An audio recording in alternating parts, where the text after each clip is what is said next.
नमस्कार, हम BSc first year की नॉन कोर डेटा का जो पेपर है उसके बारे में पढ़ रहे हैं। वर्टिब्रेट भी कहते हैं, अकशेरुकी प्राणियों के नाम से भी इसे जाना जाता है। देखिए, हमने टॉपिक स्टार्ट किया था हेलमिंथ जंतुओं के अंदर परजीवी अनुकूलन, पैरासाइटिक एडेप्टेशन इन हेलमिंथस। हेलमिंथस क्या होते हैं? जो फाइलम प्लेटीहेल्मिंथीज है, जो फाइलम एस्कीहेल्मिंथीज है। प्लेटीहेल्मिंथीज मतलब चपटे कृमियों का संघ और एस्कीहेल्मिंथीज मतलब गोल कृमियों का संघ। सब बता चुके हैं, इसके लिए आपको प्रीवियस वीडियो देखने होंगे। ठीक है, उनको क्या बोलते हैं? हेलमिंथस कहते हैं। हेलमिंथस के अंदर ज्यादातर जो एनिमल्स आते हैं ना बच्चों, वो सारे के सारे क्या होते हैं? ज्यादातर पैरासाइट होते हैं। और ये कैसे पैरासाइट होते हैं? एंडोपैरासाइट होते हैं। ये किसी दूसरे एनिमल की इंटेस्टाइन में, लीवर में या उसके पैंक्रियाज में एंडोपैरासाइट के रूप में रहते हैं। और यह एंडोपैरासाइट के रूप में आराम से रह सके, अपना रिप्रोडक्शन कर सके, न्यूट्रिशन प्राप्त कर सके, अपना लाइफ साइकिल ठीक प्रकार से चला सके, इसके लिए इनमें कुछ ना कुछ क्या पाए जाते हैं? एडेप्टेशंस पाए जाते हैं, अनुकूलताएं पाई जाती है, जिन्हें पैरासाइटिक एडेप्टेशंस कहते हैं। देखिए, हमने पढ़ा था कि जो ये एनिमल्स होते हैं इनके अंदर 2 टाइप की एडेप्टेशन पाई जाती है। कितनी टाइप की एडेप्टेशन पाई जाती है? 2 टाइप की एडेप्टेशन पाई जाती है, morphological adaptation and physiological adaptation. Morphological adaptation को कार्यकीय, मॉर्फोलॉजिकल एडेप्टेशन को संरचनात्मक अनुकूलताएं भी कहते हैं। किस नाम से जाना जाता है उन्हें? संरचनात्मक अनुकूलताएं या आकारिकीय अनुकूलताओं के नाम से भी जाना जाता है। हेलमिंथ एनिमल के अंदर 2 टाइप की पैरासाइटिक एडेप्टेशंस पाई जा रही है। एक तो कौन सी है बच्चों? स्ट्रक्चरल एडेप्टेशन, जिसे आकारिकीय क्या बोलते हैं? अनुकूलताएं बोलते हैं। मतलब कि बॉडी के अंदर उनके आकार में कुछ ऐसी विशेषताएं पाई जा रही है जिसके कारण से वो आराम से पैरासाइट के रूप में रह सकते हैं। जैसे बॉडी कवरिंग, बॉडी के ऊपर कवर का पाया जाना, सुरक्षात्मक आवरण पाया जाता है क्यूटिकल का, ताकि डाइजेस्टिव एंजाइम्स के द्वारा उनका डाइजेशन ना हो जाए भोजन के साथ में, क्योंकि रहते तो वो कहाँ हैं? एलिमेंट्री कैनाल के अंदर। आ रही है बात आपको समझ में? उनका रिप्रोडक्टिव जो सिस्टम होता है ना बच्चों, वेल डेवलप्ड होता है, अधिक से अधिक अंडे देते हैं और उनसे ज़्यादा लार्वा निकलते हैं। ऐसा क्यों हो रहा है? क्योंकि इनका लाइफ साइकिल थोड़ा कॉम्प्लेक्स होता है। लोकोमोटरी ऑर्गन भी पाए जाते हैं, सीलिया होते हैं जनरली। क्या होते हैं इनमें? जनरली सीलिया ही पाए जाते हैं बॉडी के ऊपर चलन के लिए, लोकोमोशन के लिए। ठीक है, और इनमें न्यूरोसेंसरी ऑर्गन अंडर डेवलप्ड होते हैं, अल्प विकसित होते हैं, क्योंकि ये पैरासाइट होते हैं। और पैरासाइट जो होते हैं ना, उनमें ज़्यादातर सेंसरी ऑर्गन जो होते हैं, या अपन बोल सकते हैं जो न्यूरोसेंसरी ऑर्गन होते हैं, वो अंडर डेवलप्ड ही रहते हैं। ठीक है, अब अपन क्या देखेंगे? अब अपन देखेंगे फिजियोलॉजिकल एडेप्टेशन। किसके बारे में देखेंगे आज? सेकंड नंबर की एडेप्टेशन, कार्यकीय अनुकूलताओं के बारे में देखेंगे।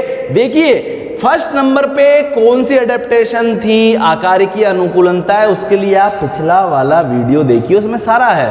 आज अपन क्या देख रहे हैं? फिजियोलॉजिकल एडेप्टेशन, कार्यकीय अनुकूलताओं का अध्ययन अपन कर रहे हैं। कौन कौन सी फिजियोलॉजिकल एडेप्टेशन इसके अंदर पाई जाती है? इसके अंदर पहली फिजियोलॉजिकल एडेप्टेशन पाई जाती है बच्चों, प्रोटेक्टिव मैकेनिज्म, सुरक्षात्मक यांत्रिकी। एलिमेंट्री कैनाल की वॉल को एक्साइटेड करके, अधिक म्यूकस का सीक्रेशन करके पैरासाइट अपने चारों तरफ प्रोटेक्टिव लेयर का निर्माण कर लेता है।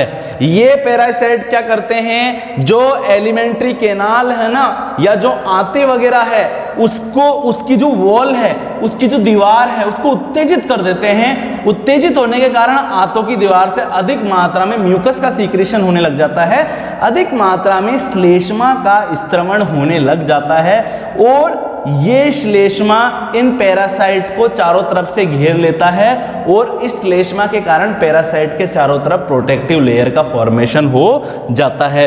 और क्या करते हैं ये होस्ट के डाइजेस्टिव एंजाइम को न्यूट्रल करने के लिए एंटी एंजाइम का सीक्रेशन करते हैं। जो ये पैरासाइट होते हैं ये आंतों में रहते हैं, लीवर में भी रह सकते हैं और पैंक्रियाज में भी ये रह सकते हैं। तो ये क्या करते हैं, जो होस्ट से जो डाइजेस्टिव एंजाइम निकल रहे हैं उसको क्या करने के लिए, उसको न्यूट्रल करने के लिए, उसको उदासीन करने के लिए एंटी एंजाइम छोड़ते हैं। देखो मेरी बात सुनो, एंटी एसिड क्या है, जो एसिड को न्यूट्रल कर दे। एंटी बेस क्या है, जो बेस को न्यूट्रल कर दे।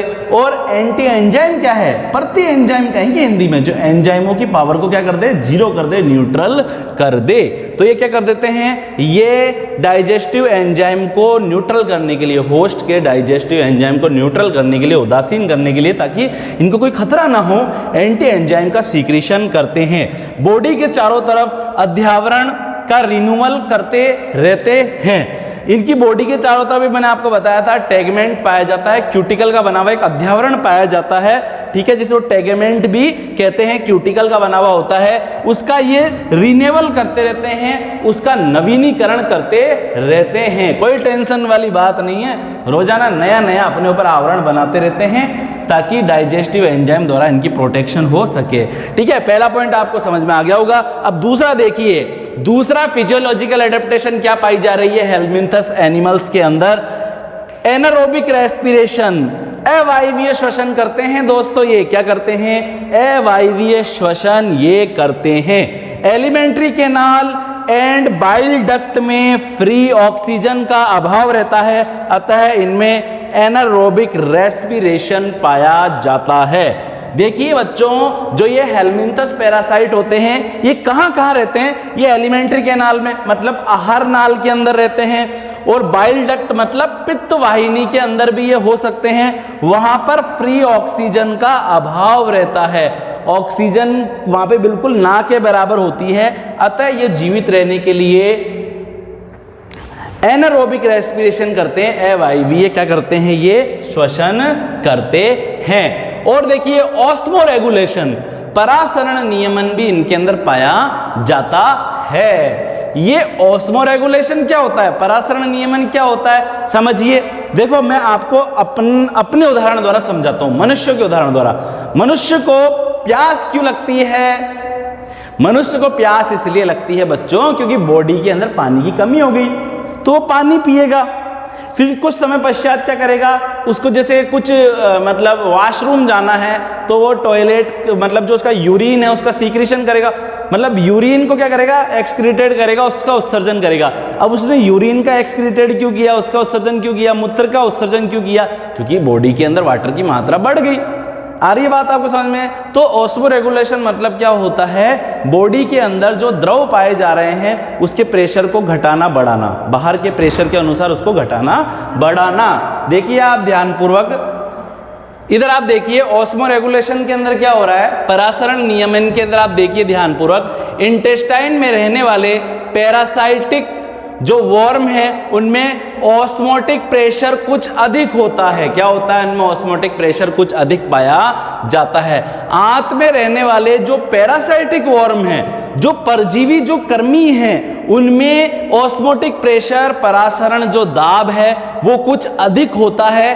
क्यों, क्या हेल्प करता है, ऑस्मोटिक प्रेशर के कारण होस्ट के डाइजेस्टिव फूड को एब्जॉर्ब करने में हेल्प मिलती है, अवशोषित करने में सहायता मिलती है। समझो आप ध्यानपूर्वक, अगर इसका ऑस्मोटिक प्रेशर ज्यादा है ना तो ये इस होस्ट में से जो इसके लिक्विड है, जो इसके डाइजेस्टिव जो जूस है, या अपन कह सकते हैं जो पचा हुआ जो भोजन है, डाइजेस्टिव जो फूड है, उसको एब्जॉर्ब कर लेगा। क्या कर लेगा, एब्जॉर्ब कर लेता है। कुल मिलाकर जिसकी बॉडी का ऑस्मोटिक प्रेशर ज्यादा होता है ना, उसमें एब्जॉर्प्शन की कैपेसिटी क्या होती है, ज्यादा होती है। सीधी सी बात है बच्चों, पैरासाइट है, दूसरे के भोजन के ऊपर ये निर्भर कर रहा है, अपना जीवन दूसरे के भोजन को एब्जॉर्ब कर करके अपना जीवन का निर्वाह कर रहा है ये, ठीक है। तो ये क्या बोल रहा है, देखो इंटेस्टाइन में रहने वाले पैरासाइट वर्म में परजीवी जो कर्मी हैं उनमें ऑस्मोटिक प्रेशर, परासरण दाब है वो कुछ अधिक पाया जाता है, होस्ट की तुलना में कुछ अधिक पाया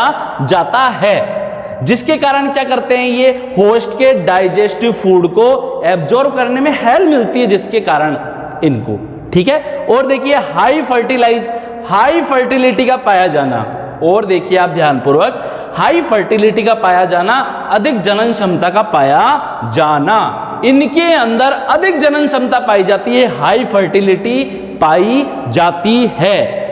एक पैरासाइट फ्लैटवर्म द्वारा दिए गए एग्स का फ्यूचर अनसर्टेन रहता है।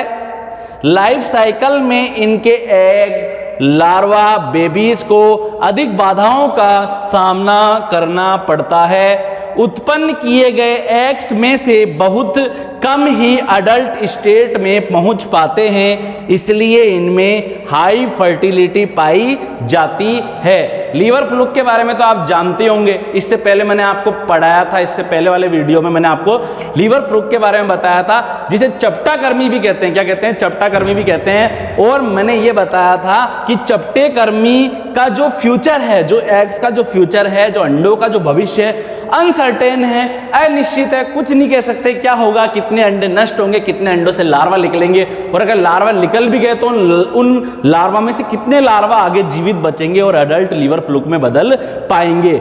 इसलिए क्या करते हैं बच्चों, इसलिए अपन कह सकते हैं कि हेलमिंथस के कुछ जीव जैसे कि लीवर फ्लूक या चपटा कर्मी भी कह सकते हैं इसे, ये बहुत अधिक संख्या में अंडे देता है, लाखों करोड़ों की संख्या में ये अंडे देता है, ठीक है। उनमें से बहुत से अंडे नष्ट भी हो जाते हैं, तो कोई टेंशन वाली बात नहीं है, क्योंकि कुछ अंडे रह जाते हैं। अब उन अंडों में से निकलते हैं बहुत सारे लार्वा, ठीक है। अब अगर उन लार्वा में से कुछ लार्वा नष्ट भी हो जाते हैं तो कोई फर्क नहीं पड़ता है, क्योंकि लार्वा की संख्या भी क्या होती है, अधिक होती है। तो इनका लाइफ साइकिल ठीक प्रकार से चलता रहे, इसलिए इनके अंदर हाई फर्टिलिटी पाई जाती है, अधिक जनन क्षमता इनके अंदर पाई जाती है। तो आई होप आज अपन ने क्या पढ़ा है, हेलमिंथ्स एनिमल के अंदर अपन ने क्या पढ़ा है, पैरासाइटिक एडेप्टेशन पढ़ा है। 2 टाइप का एडेप्टेशन पाया जाता है, स्ट्रक्चरल एडेप्टेशन, जिसको क्या बोल सकते हैं अपन, संरचनात्मक अनुकूलन भी बोल सकते हैं। क्या बोल सकते हैं इसे?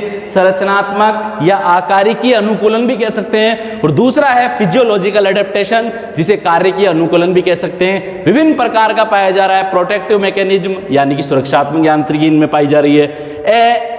एनारोबिक रेस्पिरेशन अर्थात अवायवीय श्वसन पाया जा रहा है। ऑस्मो रेगुलेशन अर्थात परासरण नियमन इनमें पाया जा रहा है। हाई फर्टिलिटी अर्थात अधिक जनन क्षमता भी इनके अंदर पाई जाती है। तो आज ये हमारा टॉपिक पूरा हो चुका है। नेक्स्ट क्लास में हम मिलेंगे नेक्स्ट टॉपिक के साथ। आप सभी अपना ख्याल रखिए, वीडियो को देखिए, नोट्स बनाइए।